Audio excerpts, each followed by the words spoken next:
Okay.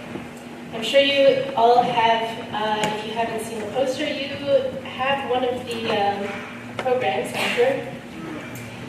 And so you've noticed the title of the event is Stay Gold Duets and Duos. And you might be wondering, why Stay Gold? Why duets and duos?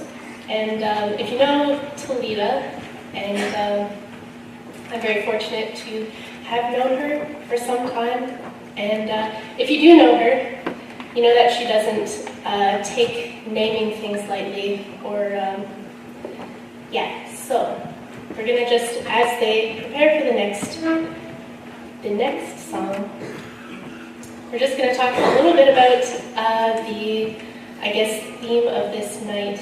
And there are a couple of poems in the program. They're punctuating the front and the back.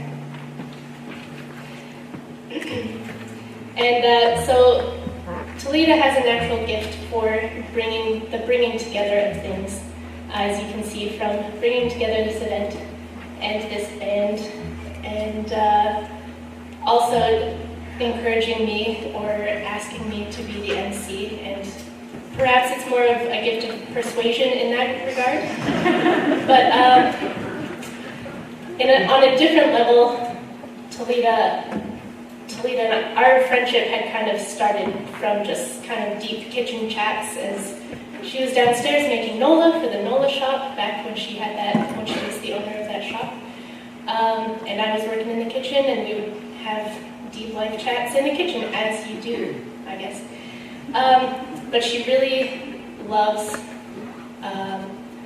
kind of bringing things together in the sense of metaphor and having like a merging kind of meaning to things. So, in terms of duets and duos, it is great to collaborate, and she's collaborating with these wonderful people. But also on another level, she was talking about harmony. And what's really interesting about harmony, there's actually a lot of scientific study on harmony. Just like, it's kind of, if you're into mathematics and psychophysical effects of harmony, it's really, really interesting. I did a brief Google search and found a lot of things. Anyway, so this evening not only is just about collaboration, but also about creating harmony. And she harmonizes, or they're harmonizing together, creating this harmony. And what Paul Chan, who's a researcher on harmony, describes harmony as a phenomenon of combining notes in music to produce a pleasing effect greater than the sum of its parts. So it's this fusing together that creates something distinctly new, and something we could call sacred, or something that Talita would say is gold. And so there's a poem by Robert Frost speaking about the temporal nature of the world we inhabit, and you probably read it, but I'm going to recite it for us. So it's called Nothing Gold Can Stay. Nature's green is gold, her hardest hue to hold. Her early leaves a flower, but only so an hour. Then leaf subsides to leaf, so Eden sank to grief. So dawn goes down to day, nothing gold can stay. And so this show, on a different level, is a collection of harmonies and duos, and it was named Stay Gold. And so it's a hearkening to the reality spoken of in Frost's poem, that there's a tension of both beauty and fading, of a temporal gold that, though lovely, will not last, or is not lasting. And we can also see from the weather that we have outside today, even our fall gold from yesterday has turned to a winter white, and our winter white will turn to a budding spring, and then the spring is going to give way to a different season, a hot summer, and then summer will return to a golden fall.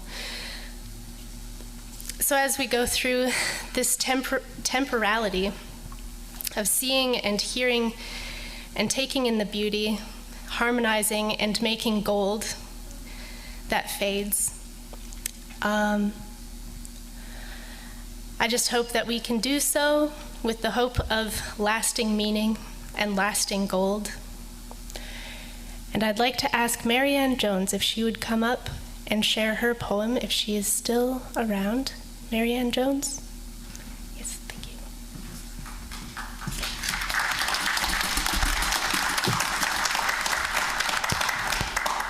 Thank you.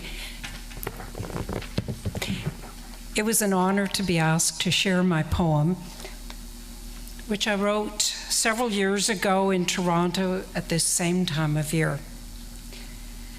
Epiphany, near the Intercontinental Hotel. Encouraged by the wind down Simcoe Street, we almost missed seeing it. In front of a church, amid self-important gray skyscrapers, an elm tree flared yellow, incandescent, a match's flame, soon to be extinguished by November winds. Nothing gold can stay, lamented the New England poet. Misers, fearful of our own emptiness, we want to hold glory caged.